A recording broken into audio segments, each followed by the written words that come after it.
Dear students, आज के इस वीडियो में मैं क्लास 9th के स्टूडेंट्स के लिए साइंस में केमिस्ट्री वाले भाग से फर्स्ट लेसन हमारे आसपास के पदार्थ अर्थात मैटर इन आवर सराउंडिंग्स से कुछ तथ्यों को स्पष्ट कर रहा हूँ।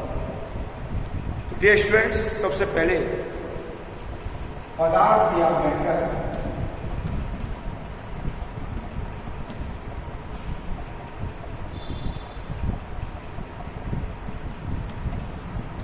क्या है? कुछ चीजें ऐसी होती हैं जिनको हम छू करके, देख करके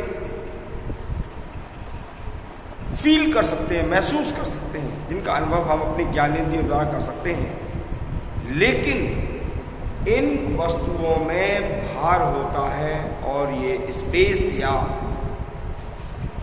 कुछ स्थान घेरती हैं। ऐसी वस्तुओं को पदार्थ कहते हैं। वे वस्तुएं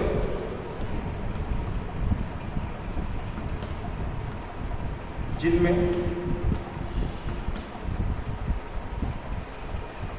भार होता है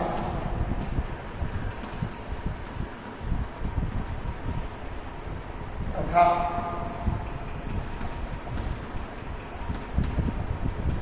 स्थान घेरती है।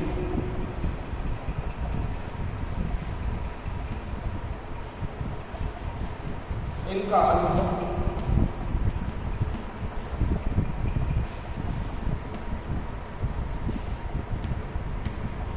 हम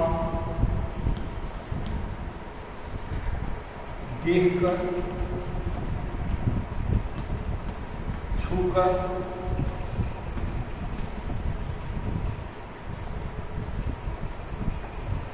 और सूंघकर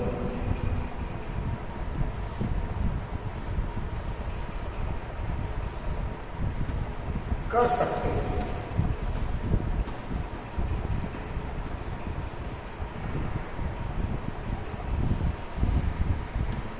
पदार्थ को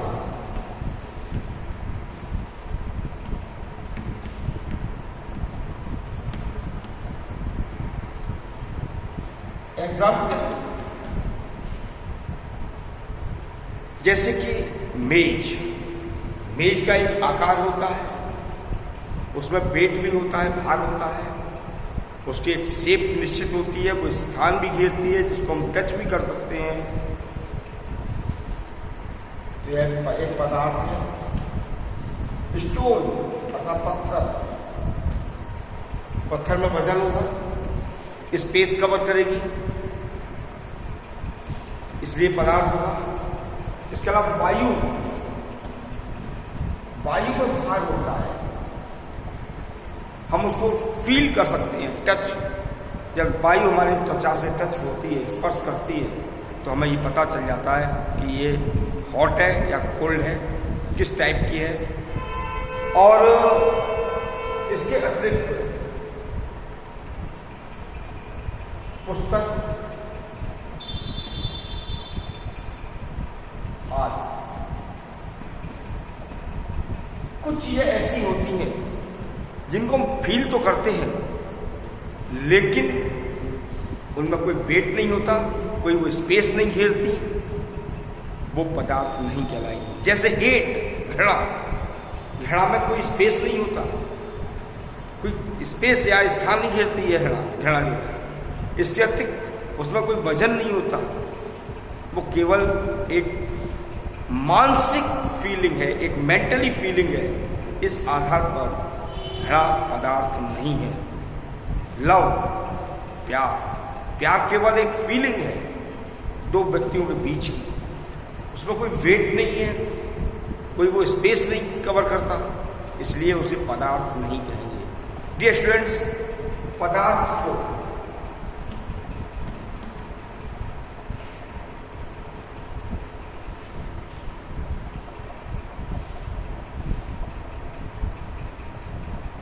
भौतिक अवस्था के आधार, भौतिक अवस्था के आधार पर 3 भागों में क्लासिफाइड किया गया है।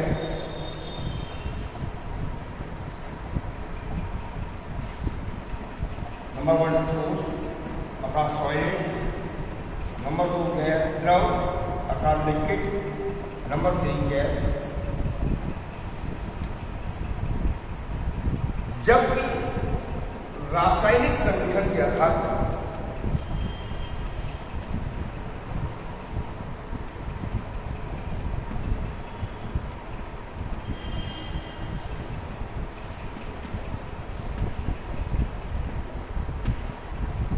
पदार्थ को 2 भागों में बांटा गया है।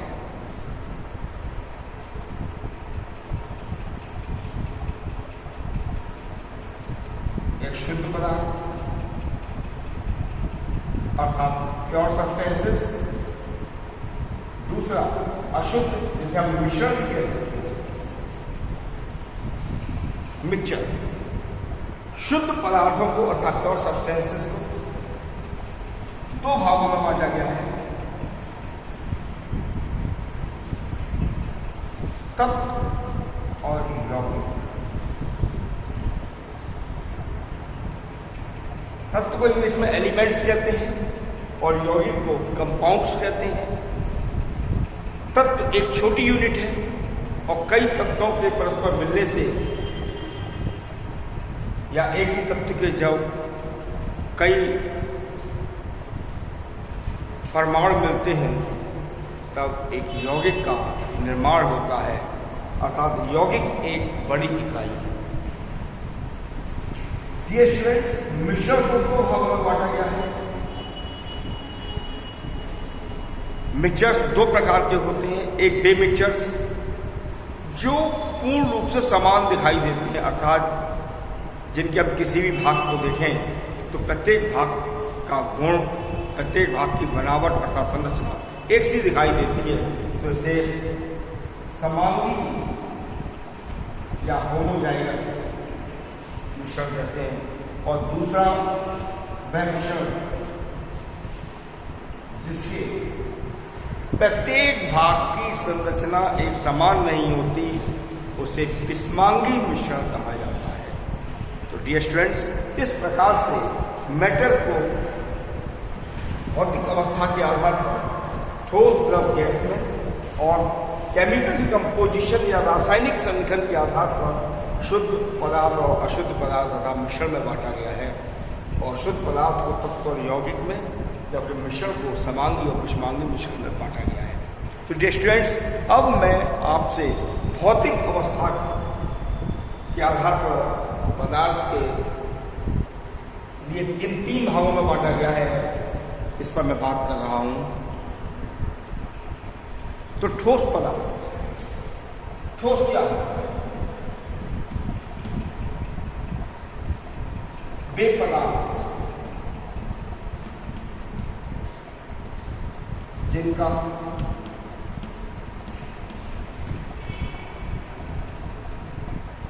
या जिनकी आकृति अर्थात शेप और आयतन अर्थात जितना वो स्पेस कवर कर रहे हैं, दोनों ही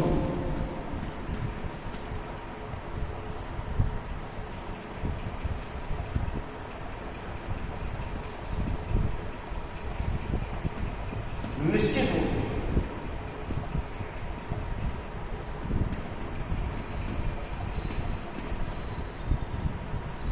ठोस क्या है?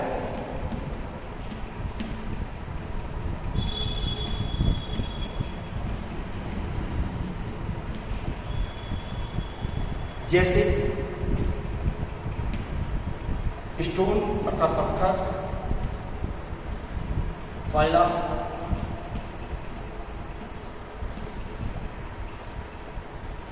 बर्फ आदि।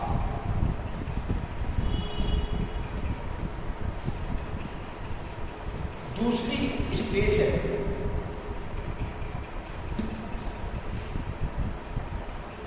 द्रव अर्थात लिक्विड।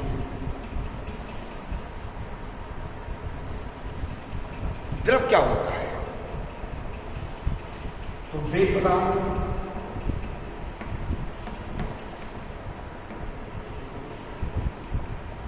जिनकी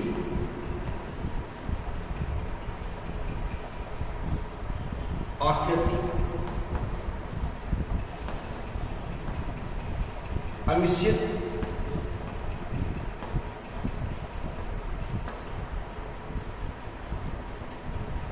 और आयतन निश्चित होता है।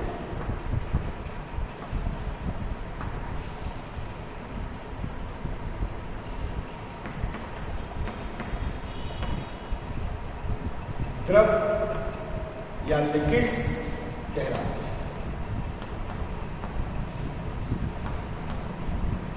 एग्जाम्पल वाटर अर्थात पानी, दूध,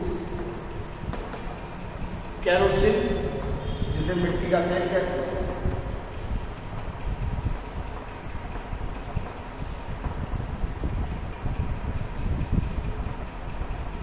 डियर स्टूडेंट्स, यदि हम इन पदार्थों को किसी भी पॉट में या बर्तन में रखें तो जिस पॉट में इनको रखा जाएगा ये उसी की आकृति को ग्रहण कर लेंगे। इस आधार पर यह कहा जा सकता है कि इनकी अपनी कोई निश्चित शेप नहीं होती, कोई बनावट नहीं होती निश्चित कि ये किस टाइप के होंगे, लेकिन इनका आयतन निश्चित होता है। अर्थात जिस बर्तन में रखते हैं ये निश्चित है कि ये एक निश्चित स्थान कवर करेंगे। थर्ड स्टेज है गैस।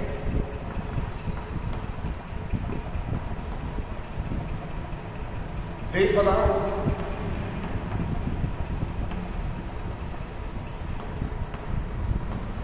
जिनकी आकृति और आयतन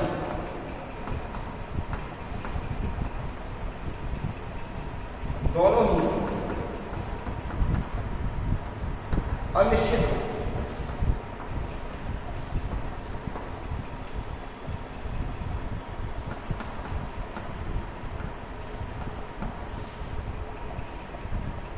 गैस कहलाती है।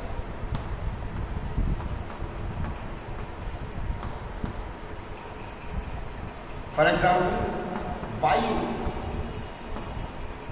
स्टूडेंट्स, वायु की ना तो कोई निश्चित शेप है ना कोई निश्चित वॉल्यूम है।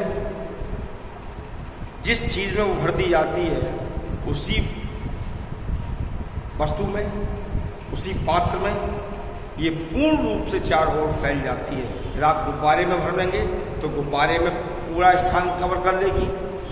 यदि आप किसी सिलेंडर में भर देंगे तो सिलेंडर के अंदर जितना भी स्पेस होगा वो पूरा स्पेस इसके द्वारा ऑक्युपाइड कर लिया जाएगा, अर्थात ग्रहण कर लिया जाएगा। तो वायु, एलपीजी, स्मोक अर्थात धुआं आदि। अब मैं आपको ये बता रहा हूं कि इन तीनों स्थितियों में क्या डिफरेंस है, कि what is the difference between solid, liquid and gaseous state. Dear students, तो सबसे पहले मैं बात करता हूं ठोस की। जैसा कि मैंने अभी आपको डेफिनेशंस दी थी उनमें बताया था कि सॉलिड की आकृति, यही कह सकते हैं कि इनकी आकृति निश्चित होती है।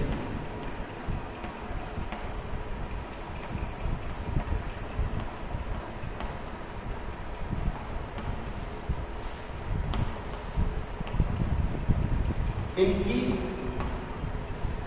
नहीं, अर्थात लिक्विड्स की आकृति निश्चित नहीं होती और यही कंडीशन गैसेस में है, इनकी भी आकृति निश्चित नहीं होती।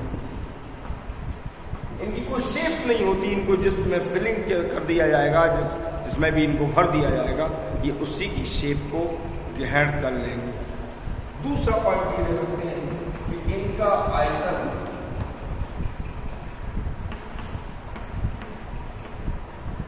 निश्चित होता है।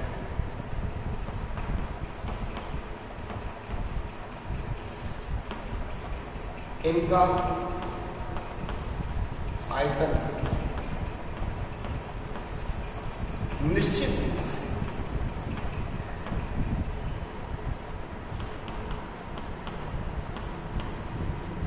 इसमें कह सकते हैं कि इनका नहीं, इनका आयतन निश्चित नहीं होता है। थर्ड पॉइंट,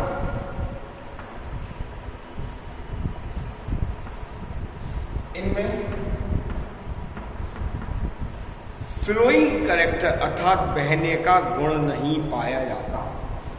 इनमें बहने का गुण नहीं,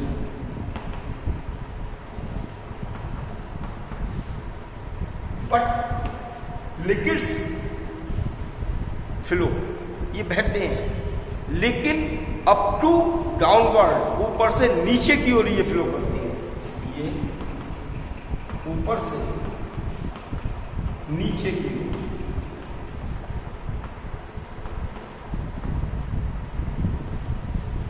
बहती है। But gases flow all around, ये चारों तरफ बहती हैं, ये चारों ओर बहती हैं। फोर्थ पॉइंट दे सकते हैं इनका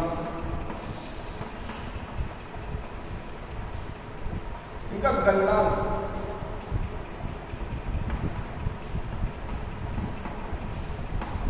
निश्चित होता है।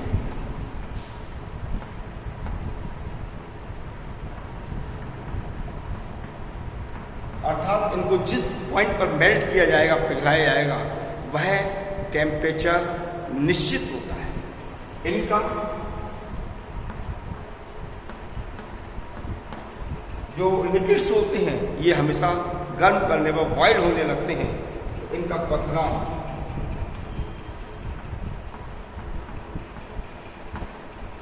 निश्चित होता है। इनका क्रांतिकता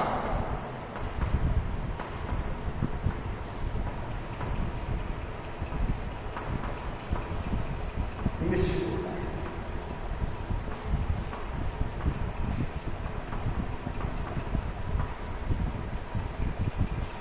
नेक्स्ट पॉइंट ये दे सकते हैं कि इनकी डेंसिटी अर्थात इनका घनत्व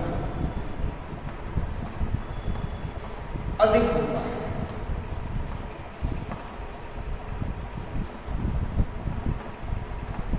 क्यों? क्योंकि इनके पार्टिकल्स प्राय एक दूसरे के बहुत ही क्लोज होते हैं। इनका घनत्व ठोस के कंपैरिजन में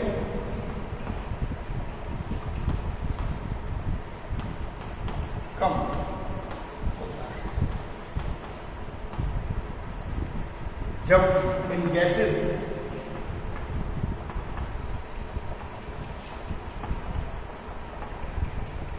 सबसे कम होता है।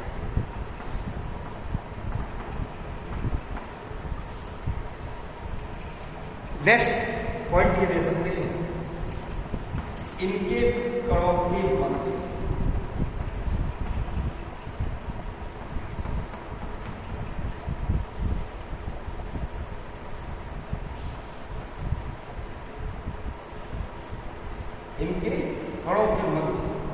स्पेस बहुत नगण्य होता है।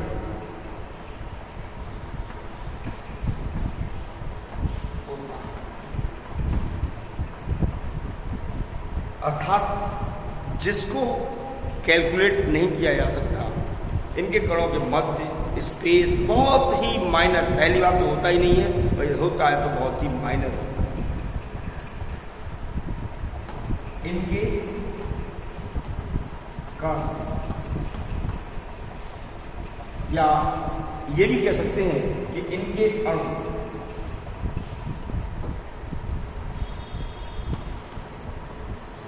ठोस की अपेक्षा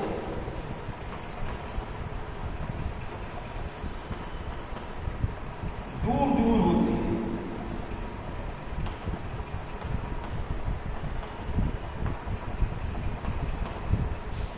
बट गैसेस, इनके अणु बहुत दूर होते हैं।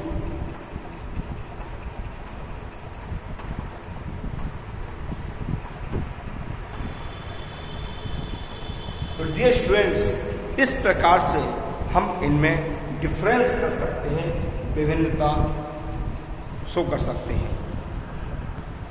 डियर स्टूडेंट्स, अब मैं आपको कुछ फीचर्स ऑफ मैटर अर्थात पदार्थ की विशेषताएं, पदार्थ के गुणों के बारे में बता रहा हूं।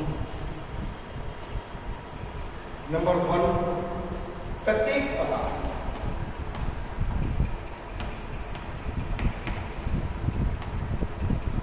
छोटे छोटे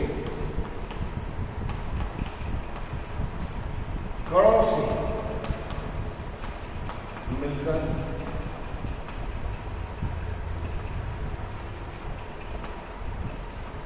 के बना है।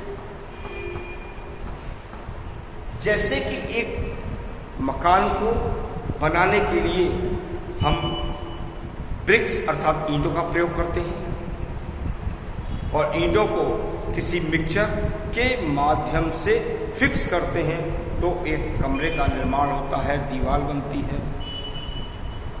इसी प्रकार प्रत्येक पदार्थ अनेक छोटे छोटे यूनिट से मिलकर के बना हुआ है, इकाई से मिलकर के बना हुआ है। इन इकाइयों को कण कहा जाता है। पदार्थ के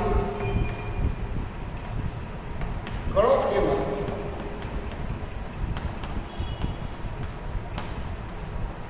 रिक्त स्थान होता है।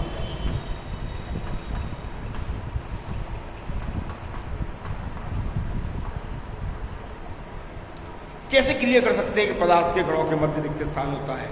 डियर स्टूडेंट्स, यदि हम एक गिलास लें, एक कांच का गिलास लें और कांच के गिलास में पानी लें और उसमें कुछ चीनी या साल्ट डाल दें,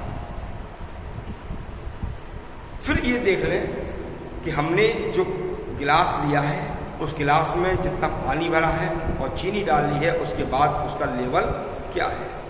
फिर हम यदि किसी भी स्पून से उसको मिक्स कर दें, घोल दें, साल्ट या चीनी जो भी हमने पानी में डाली है उसको हम घोल दें, उसके बाद देखें क्या गिलास के अंदर उपस्थित जो पदार्थ है उसके लेवल में, उसके स्तर में कोई वृद्धि हुई है। आप क्या देखेंगे? उसके लेवल में कोई भी वृद्धि नहीं हुई है। क्यों? क्योंकि पदार्थ के कणों के बीच रिक्त स्थान होता है, अर्थात पानी में आपने साल्ट को डिसॉल्व किया था, घोला था, तो पानी के अणुओं के बीच स्थान था। उस बीच में, अणुओं के बीच में मौजूद स्थान में साल्ट या चीनी के कण मिक्स हो गए, इसलिए गिलास में भरे हुए पदार्थ के लेवल में, स्तर में कोई भी वृद्धि नहीं हुई। पदार्थ के कण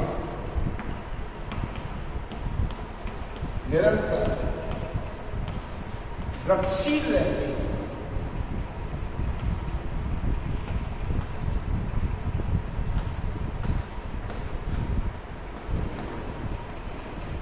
जैसे कि हम एक गिलास लें कांच का और उसमें इंक की, स्याही की 2 बूंद डाल दें। स्याही की 2 बूंद डालने के बाद हम क्या देखते हैं कि धीरे धीरे पानी का कलर बदल जाता है, अर्थात पानी आसमानी हो जाता है, कलर चेंज हो गया। क्यों हो गया?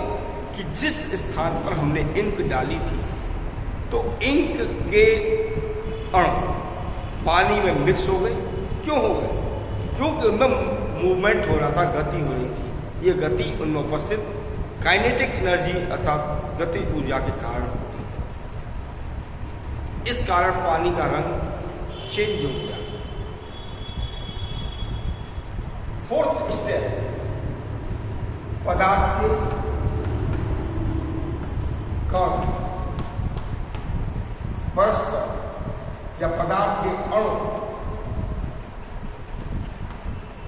परस्पर एक दूसरे को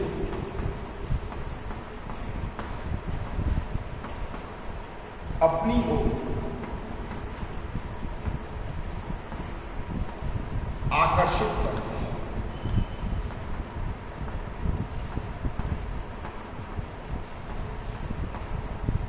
जो भी पदार्थ है, जो भी सब्सटेंस या मैटर है, उसके अणु सेम टाइप के होंगे और उनके बीच में परस्पर एक फोर्स वर्क करेगा, एक बल कार्य करेगा जिसको हम ससंजक बल कहते हैं।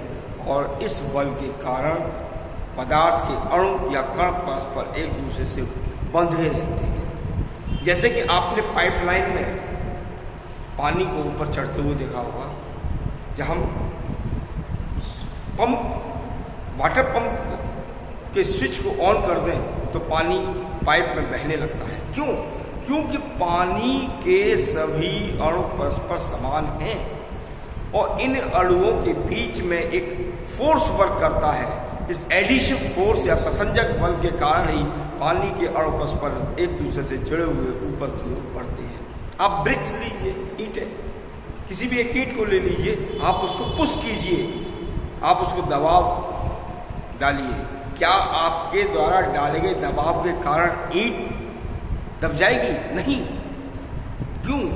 क्योंकि उसके कण, ईंट जिस मिट्टी से बनी है, उस मिट्टी के कण परस्पर एक दूसरे के इतने क्लोज हैं, इतने क्लोज हैं कि हम उनको दबा नहीं पा रहे क्योंकि उनके बीच रिक्त स्थान नहीं है। इसका प्रमुख कारण कि पदार्थ के कण एक दूसरे को परस्पर आकर्षित, अपनी ओर आकर्षित करते हैं। तो डियर स्टूडेंट्स, मैंने आपको पदार्थ की ये कुछ विशेषताएं बताई। आपको मेरा वीडियो पसंद आ रहा हो तो इसको लाइक करना ना भूलें। साथ ही मेरे वीडियो को देखने के लिए मेरे चैनल को सब्सक्राइब करें। जिन्होंने भी सब्सक्राइब नहीं किया है वो मेरे चैनल को शीघ्रता से सब्सक्राइब कर लें ताकि जो भी वीडियो मैं सबमिट करूं वो आपको सबसे पहले उपलब्ध हो। Thank you.